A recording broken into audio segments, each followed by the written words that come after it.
신약성경 사도행전 7장 30절에서 36절까지의 말씀을 우리가 같이 보겠습니다. 신약성경 사도행전 7장 30절에서 36절까지 말씀입니다. 제가 말씀을 봉독해 드리겠습니다.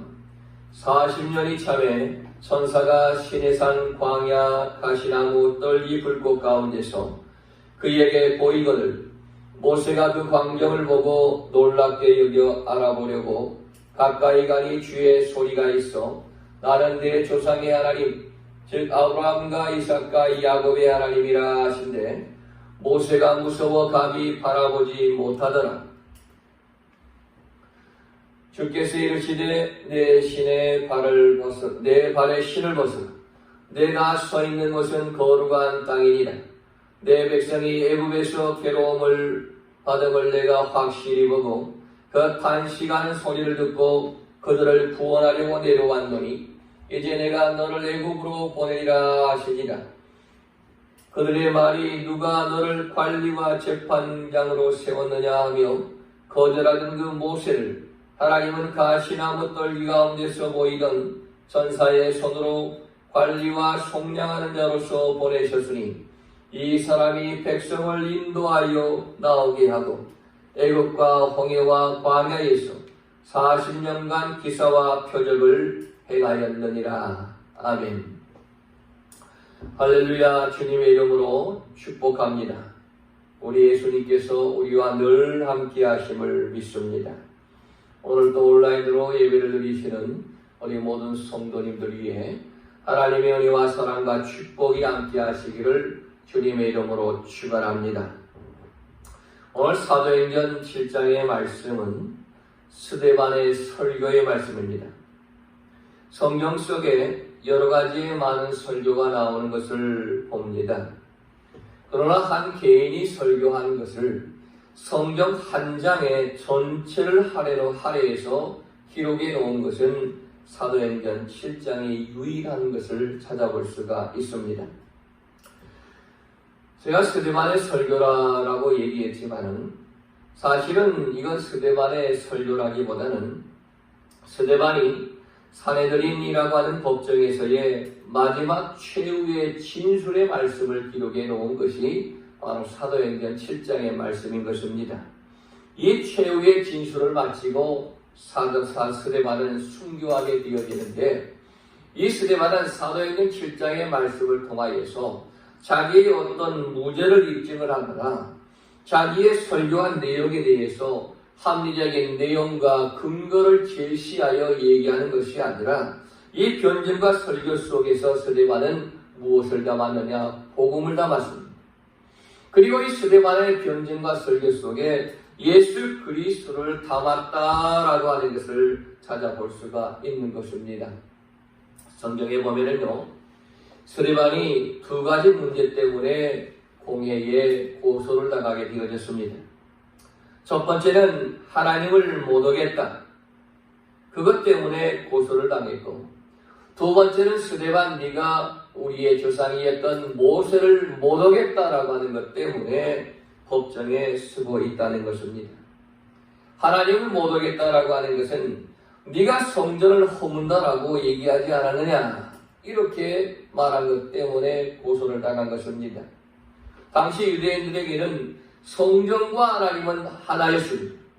그런데 성전이 무너진다 그러니 성전을 무너뜨린다 그러니 하나님을 모욕했다. 그래서 너는 법의 심판을 받을 수밖에 없다라고 하는 얘기고, 네가 모세를 못 오겠다라고 하는 얘기는 성경에 보면은 모세가 남긴 책은 모세오경이 있습니다. 창세기, 출애굽기, 레위기, 민수기, 신명기, 이것이 바로 모세오경인 것입니다. 네가 율법을 거역하고 율법을 바꿀 수 있고 율법을 변경할 수 있다라고 얘기했으니 이건 뭐냐? 하나님께서 모세에게 율법을 주셨는데 그 율법을 바꾼다 그러니 네가 모세를 못 오간 것이 되어진다. 그래서 고소당할 수밖에 없다라고 하는 것을 얘기하면서, 그리고 스데반은 이 내용에 대하여서 변증을 하게 되어지는 것입니다. 사도행전 7장의 말씀에 보면 모세에 대한 부분에 대한 말씀이 굉장히 많이 기록이 되어져 있습니다. 이 스데반은 이 모세에 대한 말씀을 통하여서 변증과 설교를 하며 이 안에 복음을 다했고 하나님의 뜻이 무엇인가라고 하는 것을 알려주고 있다고 하는 겁니다. 그래서 오늘 사도행전 7장 스데반의 설교의 말씀을 통하여서 그 가운데 모세에 대하여서 할례에서 변증하고 설교한 내용에 대하여서 하나님의 뜻이 무엇이고 또한 하나님께서 우리에게 요구하는 것이 무엇인가라고 하는 것을 찾아보자라고 하는 것입니다. 여러분은 모세는 몇 살을 살다가 갔습니까? 이 땅에서 바로 120년을 살다가 갔습니다. 모세의 삶을 3기로 나눌 수가 있습니다. 1기에 40년, 2기에 40년, 3기에 40년 이렇게 정확하게 40년씩 모세의 생활 120년을 나눌 수가 있는데 모세의 1기였던 생활 40년은 이 모세는 궁중에 살았습니다. 1기 40년 동안에 모세에게는 뭐가 있었느냐? 모세에게는요, 자신감이 충만했습니다. 그리고 두 번째 2기였던 40년은 광야에서 살게 되었는데 이 광야의 40년의 생활은 모세에게 뭐가 꽉 차 있었느냐? 좌절감이 꽉 차 있었다는 겁니다. 그래서 어떤 목사님은 말씀하시기를 모세의 1기 40년 그의 삶의 특징은 뭐냐? I am something. 나는 무엇이든지 할 수 있다. I can do everything. 나는 모든 것을 할 수 있다라고 하는 자신감을 가지고 살았던 것이 모세 1기의 40년의 생활이었다라고 하는 것입니다. 그 생각을 가지고 살았던 이 모세가 2기의 삶을 살아가는데 광야의 40년의 삶을 살아갑니다. 그리고 광야의 40년의 삶을 살아가면서 모세는 철저히 나는 아무것도 아니구나. I'm nothing. 나는 아무것도 아니구나 라고 하는 것을 뼈저리게 느낄 정도로 광야에서 살게 되어지고 그 다음에 3기의 40년은 그의 삶 속에 뭐가 꽉 차 있었냐? 하나님의 영감이 가득 찬 모세의 3기 40년의 세월로 살게 되어졌다는 것입니다. 하나님의 영적 파워를 가지고 모세의 마지막 40년의 3기의 삶을 살았다는 것입니다. 여러분, 모세는 1기 40년의 삶을 살아갈 동안에 자기의 중심으로만 살았습니다. 모세 입장으로 볼 때에 너무나도 자신감이 충만해졌기 때문에 나는 모든 걸 할 수 있다라고 생각하면서 살았습니다. 여러분, 모세를 살펴보면요, 모세의 스펙이 얼마나 좋았는지 모릅니다. 애굽의 왕이었던 투투모세 1세라고 하는 왕의 외손자였습니다. 그리고 또 히셉수스라고 하는 절대 권력을 가지고 있는 여성 파라오, 여성의 왕, 그 왕이 바로 자기의 양 어머니였습니다. 모세가 애굽의 양대로 들어가지 않았습니다. 그래서 모세가 1기 40년 동안의 시간을 보내면서 철저하게 애굽에서 살면서 모든 걸 다 섭렵했습니다. 글도 섭렵했고 말도 섭렵했고 학문도 지식도 모든 것에 능할 정도로 실력을 가지고 살았던 삶이 1기의 애굽에서의 모세의 삶이었다라고 하는 겁니다. 무엇 하나 손색이 없었습니다. 왕의 외손자요 왕의 아들이었으니 얼마나 모세가 자신감에 충만했겠습니까? 모세가 어디를 가든지 간에 내가 무엇이든지 할 수 있고 모든 것을 할 수 있다라고 하는 자신감에 꽉 차서 살았던 삶이 모세의 1기의 40년의 삶이었다라고 하는 겁니다. 자, 그런데 여러분요, 이 자신감이 어떻게 변질이 되느냐? 자신감은 자만감으로 변질이 되어진다는 것입니다. 그리고 자신감이 자만감으로 변질되어지고 자만감에 살다 보면은 그 다음에는 교만으로 살게 되어진다는 것입니다. 여러분, 우리에게 삶을 살아가면서 자신감은 정말로 중요한 것입니다. 무슨 일을 하든지 간에 자신감을 가지고 살아가는 것이 중요한 것입니다. 그러나 나를 중심으로 자신감이 충만해져 버리면은 그 자신감이 변질되어서 자만감으로 변하게 되어지고, 즉 자만감은 교만으로 가게 되어지기 때문에 결국은 패망의 일로 갈 수밖에 없다는 겁니다. 모세가 그랬습니다. 모세가 자신감에 충만했습니다. 그러다 보니 자만감으로 충만하게 되어집니다. 그러다 보니 교만하게 되어집니다. 그리하여 어떤 행동을 하게 되니까 결국에 살인을 하게 되어지는 살인자가 되어져 버리고 말지 않습니까? 결국 모세의 생애 40년 그의 삶의 마지막은 실패가 되어질 수밖에 없었다는 거예요. 우리가 나를 중심으로 사는 경우들이 없지 않아 있지 않습니까? 때로는 크게 필요도 합니다.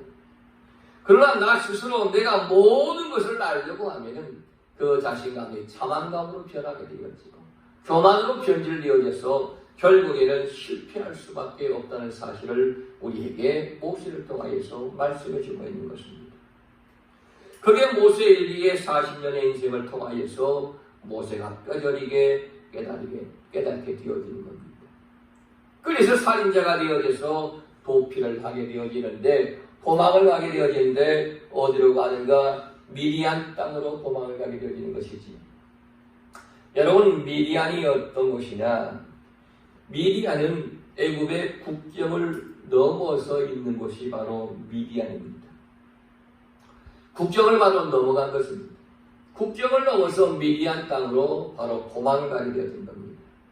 여기에서 모세가 몇 년을 지내게 되어지느냐? 40년을 지내게 됐다는 거예요. 오늘 성경 말씀 30절에 보면은 40년이 지남에 그랬습니다. 이 광야의 땅에서 40년을 살았다는 거예요.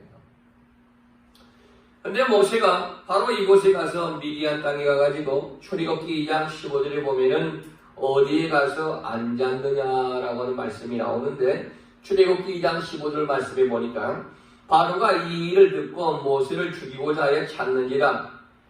모세가 바로의 낯을 피하여 미디안 땅에 머물며 하루는 우물 곁에 앉았더라라고 하는 말씀이 있습니다. 우리가 생각하기에 우물에 갔으면 우물물을 떠서 마시면 될 터인데 왜 모세는 우물 곁에 앉았다라고 성경에 표현이 되어졌을까라고 하는 것을 우리가 생각해 봐야 됩니다. 중동 지방의 우물은요, 우리가 생각하는 그러한 우물이 아닙니다. 저도 사하라 사막을 랜드로버를 타고 여러 사람들과 함께 사막 여행을 해보았는데요. 사막 여행을 하다가 우물을 발견했는데 우물 깊이가 얼마나 깊은지 밑에가 보이지가 않습니다. 도리박을 저 밑에다 집어넣어서 차 뒤에다가 그 줄을 묶어 끌어당길 정도로 그렇게 깊은 곳에 우물이 있는 것입니다.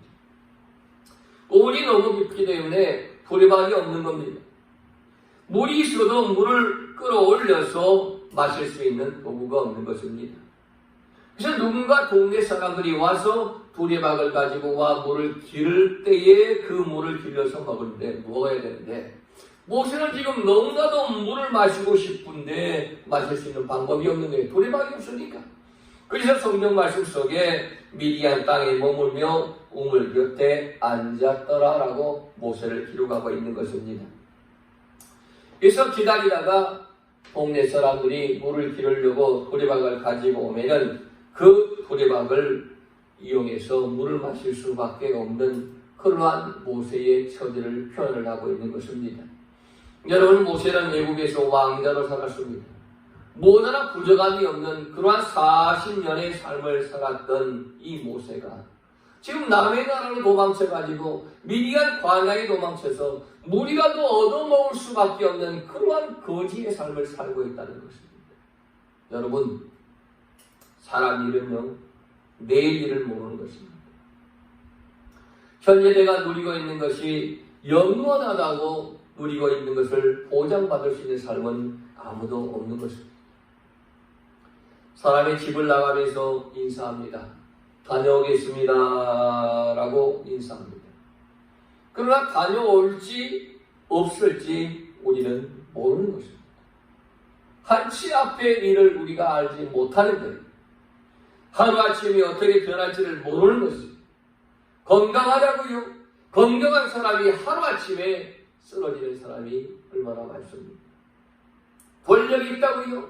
권력이 있어도 화무시무능이라고.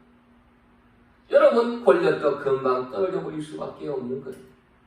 재물이 있다고요? 재물 하나님께서 한순간에 후 불어버리시면은 재물 끝까지 또 모든 것 다 날아가 버릴 수밖에 없는 것을 우리가 알아야 된다는 것입니다. 모세가 어딨습니까? 40년 동안 외국에서 왕자로서 화려한 삶을 살았던 이 모세였는데 무리들도 얻어먹을 수밖에 없는 그러한 광야의 삶을 살아가는 그러한 인생으로 전락이 되어졌다는 거예요. 그 순간 모세는 이 광야에 이제 삶이 시작되어지는데 이 삶을 통하여서 그의 마음속에 뭐가 밀려오고 있습니까? 40년 동안 자신감을 가지고 살았던 그 모세 청년의 혈기를 다 사라져버리고 하루하루 광야에서 살아가면서 무엇을 느꼈겠습니까? 내가 할 수 있는 것이 아무것도 없구나. I'm nothing. 나는 아무것도 아니구나. 나는 아무것도 살 수 없는구나 하면서 광야에서 무려 40년의 삶을 살게 되어진다는 것입니다. 그 40년을 살면서 미디안 땅에 들어가서 이제 결혼을 하게 되어지지요. 부인을 만났는데 그 부인의 이름이 무엇입니까? 십보라입니다. 미디안 땅의 제사장이었던 이드로의 딸이었던 이 십보라를 만나서 결혼하여 아들 둘을 낳는데 첫째 아들을 낳고 나서 그 이름을 뭐라고 지었느냐? 게르솜이라고 이름을 지었습니다. 이 첫째 아들 게르솜이라고 하는 이름은 나그네라고 하는 그러한 뜻이 있습니다. 이 나그네라고 이름을 지었다라고 하는 것은 이 모세가 나는 애굽에서 객이 되었다. 나는 외국인이 되었다. 그러니까 이 아들 게르솜의 이름을 통하여서 모세의 심정을 알 수 있는 것이 뭐냐? 나는 이방인이고 객이기 때문에 나는 언젠가 애굽으로 돌아갈 것이다 라고 하는 생각을 아들 이름 속에 집어넣어서 게르솜이라 나그네라고 이렇게 이름을 지었다라고 하는 것입니다. 나는 이 미디안 땅에 영원토록 사는 것이 아니고 나는 언젠가는 나그네로 살다가 다시 애굽으로 돌아가리라 라고 하는 그런 생각이 포함이 되어졌다는 것이에요. 사실 이 모세는요 애굽을 잊을 수가 없는 이유가 있습니다. 그건 뭐냐? 그 당시에 투투모세 3세가 이제 왕이 되어져 가지고 애굽을 통치하는데 투투모세 3세가 왕이 되어져서 통치하는데 그 왕에게 무슨 일이 생기게 되어지면은 모세가 바로 그 뒤를 이어서 왕이 될 수도 있을 것이다 라고 하는 그런 마음을 가지고 있었기 때문에 나는 언젠가 이 애굽으로 돌아갈 것이다. 나는 이 광야를 언젠가는 떠나갈 것이다 라고 하는 생각 속에 살았던 거예요. 그런데 역사를 살펴보면 이 투투모세 3세가 정치를 너무나도 잘했습니다. 얼마나 잘했는지 모릅니다.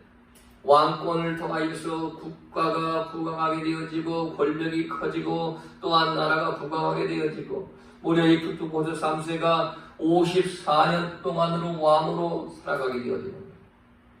그러니까 모세 입장에는 투투모세 3세가 빨리 죽거나 어떠한 왕에서 물러날 줄 아는데 그게 세월이 끝나지 않는 거예요. 그 세월이 무려 30년이나 지났습니다. 그리고 이 광야에서 40년을 살게 되어지는데 이제 모세의 나이가 얼마가 되어지느냐? 모세의 나이가 80세가 되어진 거예요.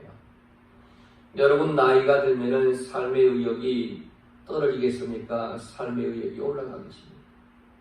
나이가 들면은 삶의 의욕이 자꾸 떨어질 수밖에 없는 거죠. 저도 이제 시온 중반이 더 되어서 이 안경을 돋보기를 쓸 수밖에 없잖아요. 나이가 들면은 눈도 잘 안 보이고 귀도 잘 안 보이고 또한 말하는 것도 어눌하게 되어지고 그러지 않습니까? 여러분 모세의 나이가 80이 되겠으니 이제는 인생의 황혼기 노년기 아니겠습니까? 이 순간에 모세가 뭘 할 수 있을까? 이제는 아무것도 없고 할 수도 없고 할 수 있는 여건도 안 되고 이 모세의 마음속에 자신감은 다 사라져버리고 좌절감만 찾아오는 거예요. 나는 아무것도 할 수 없구나. 나는 아무것도 할 수 없구나. I'm nothing. 나는 아무것도 아니구나. 이러한 생각 속에 있을 때에, 그런 마음을 뼈저리게 느낄 때에 누가 찾아오십니까? 그때 하나님께서 모세를 찾아오는 것입니다. 사랑하신 여러분, 우리가 지금 광야와 같은 코로나의 시대를 살아가고 있습니다. 이 코로나가 빨리 종식이 될 줄 알았던데 아직까지도 종식이 안 되어지고 죽는 사람이 늘어나고 또한 코로나에 감염된 사람들이 자꾸 늘어납니다. 오늘 아침에 교회에 오니까 교회 문에 노란 봉투가 붙어 있길래 무엇인가 라고 뜯어보았더니 송파구청에서 가지고 온 공문이 붙어 있었습니다. 이제 교회는 다음 주부터 비대면이 풀어지고 대면 예배로 할 수 있다. 그러나 거리두기를 실시하고 또 소독을 방역 완전히 하고 교회에 너무나 많은 인원이 오면 안 되고 최소한 인원만 참석해서 예배를 할 수 있다라고 그렇게 공문이 붙어 있었습니다. 그러나 이건 뭐 마찬가지 아니겠습니까? 여러분, 이러한 코로나 시대를 우리가 맞이하면서 뭘 느낍니까? 우리 인간은 아무것도 할 수 없다라고 하는 것을 우리가 느끼게 됩니다. 그 바이러스 하나가 침투해서 인간의 생명을 앗아가는데 인간은 아무것도 할 수 없는 거예요. 얼마 전에 저희 아는 목사님이 돌아가셨어요. 코로나19에 감염돼가지고 병원에 한 일주일 입원해 계셨는데 갑자기 상태가 안 좋아서 돌아가셨어요. 오전에 돌아가셨는데 바로 오후에 그냥 화장 들어가가지고 화장시켜버리고 이렇게 참 거민한 장례도 제대로 치르지를 못하는 것입니다. 우리 인간이 바이러스 하나 때문에 꼼짝을 못하거든요. 여러분, 태풍이 불어오면 우리 인간은 꼼짝 못하고 당할 수밖에 없는 거예요. 그래서 이러한 일을 당할 때마다 우리는 뭘 느껴야 되느냐? 나는 아무것도 아니구나. 나는 아무것도 아니구나. 모세가 느꼈던 것처럼 바로 그것을 우리가 느끼고 깨달아야 된다는 것이에요. 모세가 광야의 40년을 나는 아무것도 아니구나 하는 것을 뼈저리게 느꼈을 때에 하나님께서 모세를 찾아와 주신 것처럼 우리가 이러한 시대를 살아가면서 나는 아무것도 아니구나 라고 하는 것이 느껴질 때에 바로 하나님께서 저와 여러분을 찾아와 주시는 줄로 믿으시길 바랍니다. 성경에 보니까 30절에 40년이 참에 그랬습니다. 40년이 참에.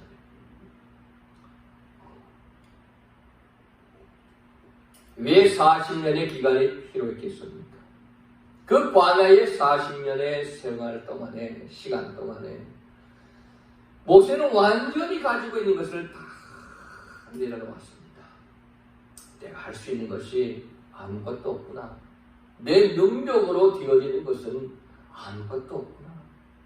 이걸 철저하게 머리로부터 가슴으로 깨달았던 그 삶을 살아왔던 모세가 하나님 앞에 고백하게 되어질 때에 하나님께서 모세를 찾아왔다는 겁니다. 여러분, 우리의 삶 속에 나라고 하는 것이 가득 차 있으면 하나님께서 들어오실 공간이 없는 거예요. 내가 사라져버려야지만이 바로 주님께서 나를 찾아와 주시는 것이에요. 나를 버리시기 바랍니다. 내려놓으시기 바랍니다. 주님만을 의지하시기 바랍니다. 여러분의 알량한 생각과 알량한 지식과 학문을 가지고 하나님 앞에 교만하지 말아야 된다는 것이에요.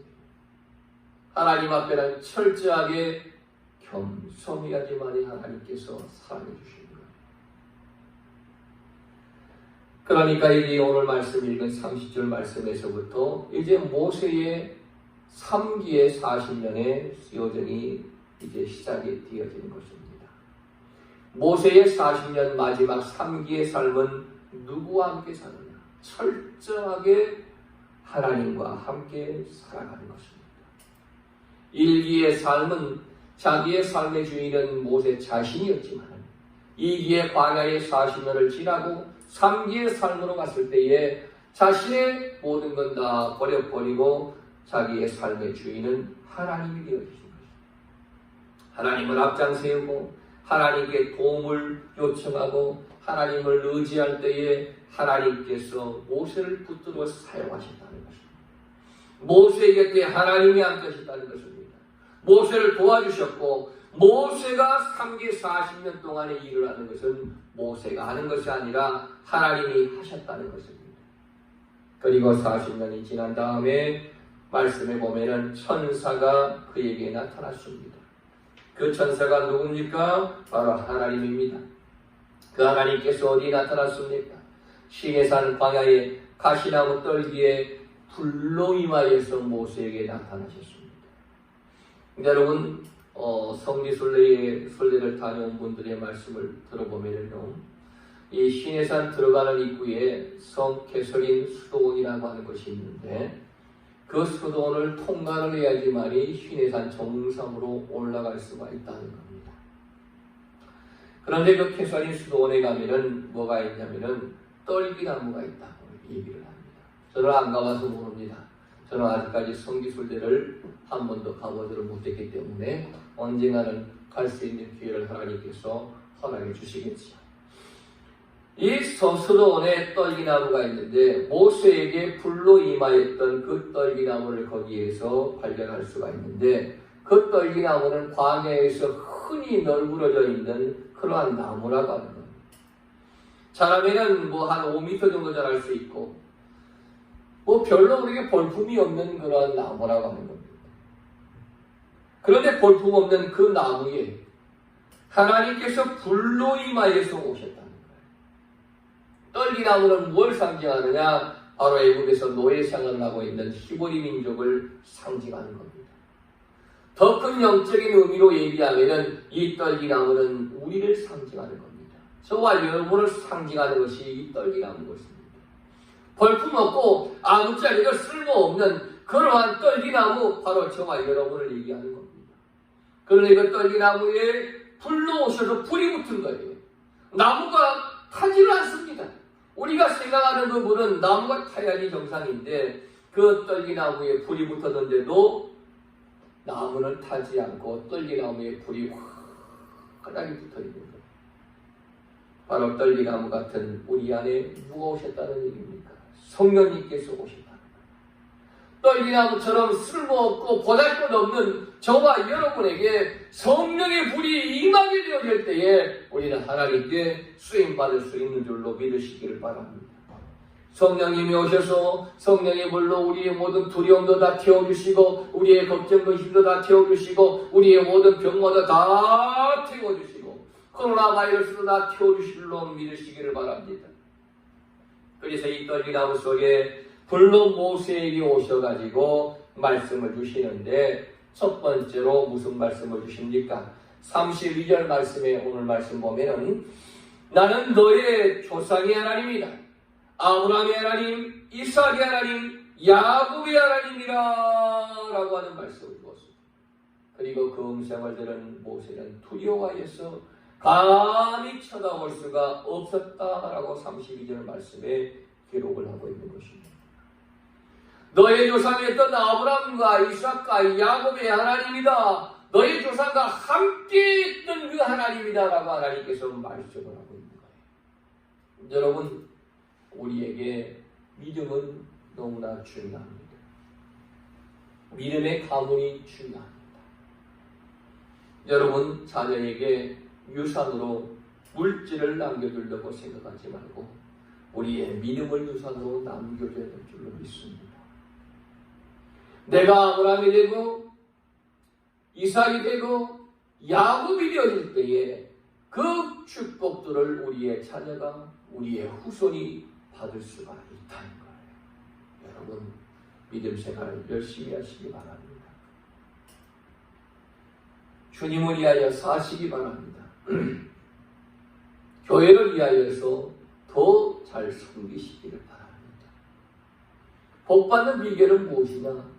내가 복을 받는 것보다 내 자녀가, 내 후손이 복 받기 위하여서 내가 더 열심으로 하나님 섬기며 교회를 섬기며 주의 종을 받들며 나아가는 것이 바로 복 받는 비결이에요. 가장 세상에 미련하고 멍청하고 어리석은 사람이 누군지 아십니까? 하나님 섬기기를 거부하고 교회를 거부하고 주의 종을 비방하고 나아가는 사람이 가장 어리석은 사람이고 복받기를 거부한 사람이죠. 축복받은 사람들은 다 살펴보았을 때에 하나님을 잘 섬기며 교회를 잘 섬기며 주의 종을 잘 받들어서 살아가는 사람들이 다 복을 받고 사는 것을 우리가 알지 않습니까? 여러분, 복받기 원하시면은 하나님의 뜻 가운데에 굳건히 서시기를 바랍니다. 그리고 하나님께서 두 번째로 모세에게 말씀하시는데 내 발에서 신을 벗어라. 이는 거룩한 땅이니라 하고 말씀합니다. 여러분, 똑같은 땅인데 어떤 땅이 거룩하고 어떤 땅이 거룩하지 않나 구별을 할 수 있는 것이 무엇이겠습니까? 이 거룩한 땅이다, 거룩이다라고 하는 이 의미 속에 무엇을 담고 있느냐? 이 거룩이라고 하는 것은 구별이라고 하는 것입니다. 하나님을 위해서 구별된 것이 바로 거룩이다라고 하는 것입니다. 똑같은 땅인데 이 땅이 하나님을 위해서 구별되어졌다라고 하면 그 땅이 거룩한 땅이다라고 하는 것이에요. 여러분, 시간도 다 똑같은 시간이에요. 그러나 세상을 위하여 시간을 쓰면은 거룩한 시간이 되어지지 않지만은 하나님을 위하여 그 시간을 쓰면은 거룩한 시간이 되어질 수가 있다라고 하는 것입니다. 여러분, 지금 이 시간이 거룩한 시간인 줄로 믿습니다. 유튜브를 통하여서 예배하지만은 이 시간이 거룩한 시간인 것입니다. 왜?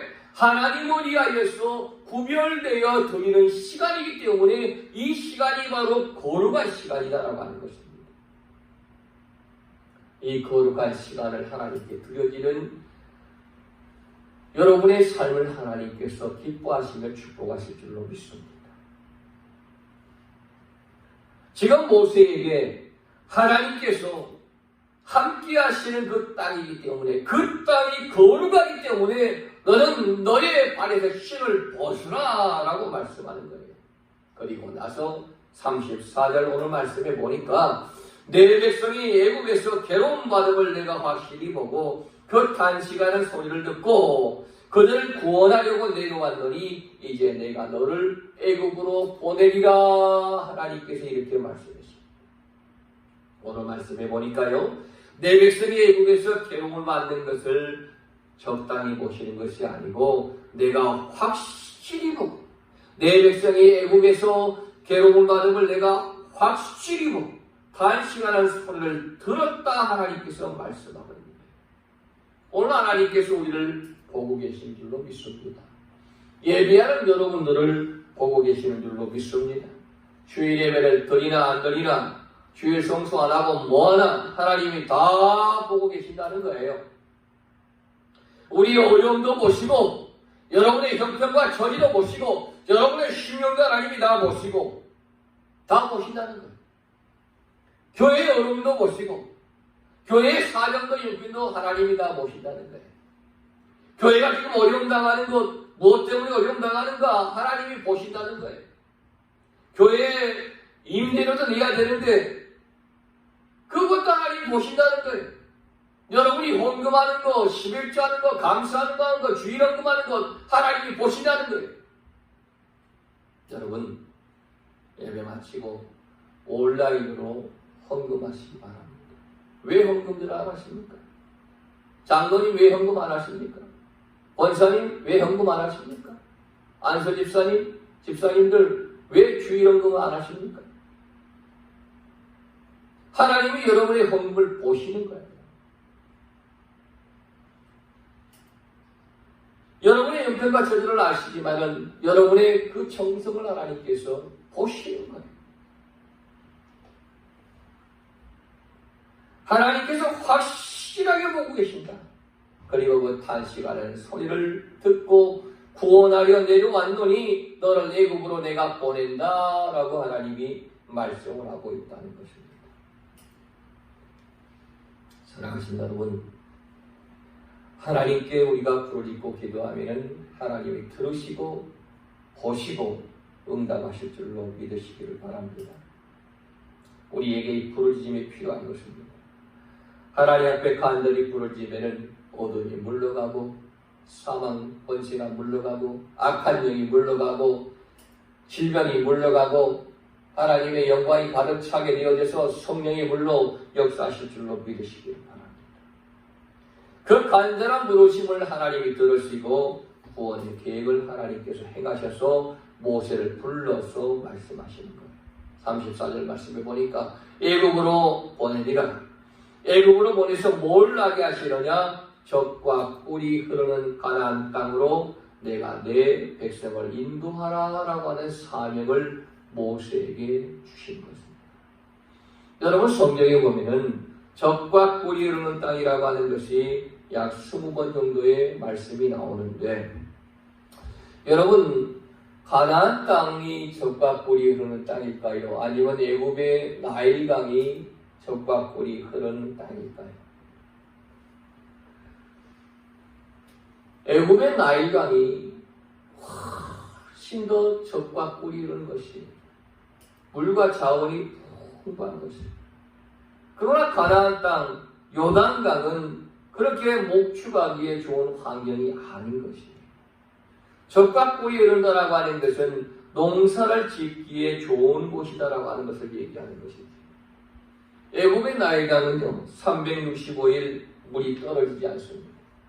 그리고 6월달, 9월달에는 물이 범람할 정도로 나일강이 막 넘치게 되는 것입니다. 위에서부터 물들이 막 쏟아져 내려와서 온 땅으로 물들이 다 공급이 되어지고 풍부하게 식물들이 자랄 수 있도록 해주는 것이 바로 이 애굽의 나일강인 것입니다. 그러나 요단강은요 나일강에 비해서 300분의 1도 되지 않는 것이 요단강인 것입니다. 요단강은 절대적으로 나일강과 비교했을 때에 젖과 꿀이 흐르는 땅이라고 할 수가 없다는 거예요. 사막과 같은 땅이라고 할 수밖에 없는 것입니다. 그런데 하나님은 왜 가나안 땅이 젖과 꿀이 흐르는 땅이다라고 말씀하셨을까요? 여기에 영적인 의미가 있다는 것입니다. 젖과 꿀이 흐른다라고 하는 것은 그 땅의 가장 중요한 영적인 의미는 뭐냐? 바로 하나님이라는 겁니다. 하나님이 함께 하시면은, 하나님이 계시면은 그곳이 젖과 꿀이 흐르는 땅이 되어진다라고 하는 것이에요. 아무리 좋아 보여도 하나님이 없으면은 그곳은 젖과 꿀이 흐르는 땅이 되어질 수밖에 없다는 겁니다. 하나님이 함께 하시는 땅, 하나님이 함께 하시는 그 시간, 함께 하시는 삶, 그것이 바로 젖과 꿀이 흐르는 땅이 되어진다라는 겁니다. 여러분, 우리에게 환경이 중요한 것이 아니라고 하는 것입니다. 하나님이 함께 하실 때에 그곳이 젖과 꿀이 흐르는 땅이 되어진다는 거예요.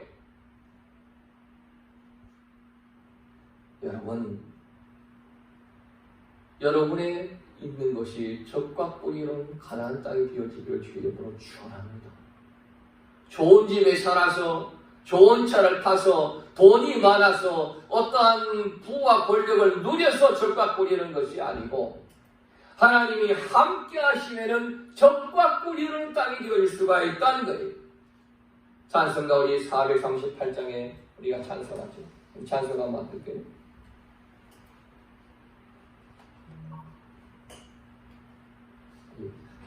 반주기가 잘 안 되고 438장에 보니까 높은 산이 거친들이 초막이나 궁궐이나 내 주 예수 모신 곳이 그 어디나 하늘나라. 높은 산이 거친들이 초막이나 궁궐이나 내 주 예수 모신 곳이 그 어디나 하늘나라라고 우리가 찬양하지 않습니까? 사랑하신 여러분, 지금 내가 있는 곳 거기에 하나님이 계시면은 거기가 바로 젖과 꿀이 흐르는 가나안 땅이 되어진다라고 하는 것이에요.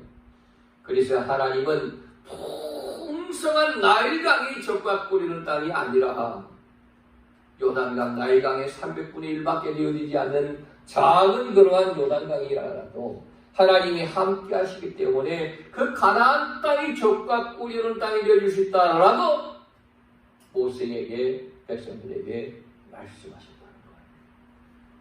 사랑하신 여러분, 여러분의 삶들이 매일매일 속에서 적과 꿀이 흐르는 축복이 넘쳐나기를 주의 이름으로 축원합니다. 어려운 시대를 살아갑니다. 여러분도 힘들고, 이 설교하는 목사도 힘들고, 교회도 힘들고 어렵습니다. 힘이 듭니다. 괴롭습니다. 그러나 하나님이 함께 하시는 여기가, 이곳이, 여러분이 처한 곳이 적과 꿀이 흐르는 땅이 되어질 줄로 믿으시고 주님 앞에 모든 걸 내어 맡기고 나아갈 수 있는 저와 여러분들 되어주시기를 주님의 이름으로 축복합니다. 기도하겠습니다. 하나님 아버지 감사합니다.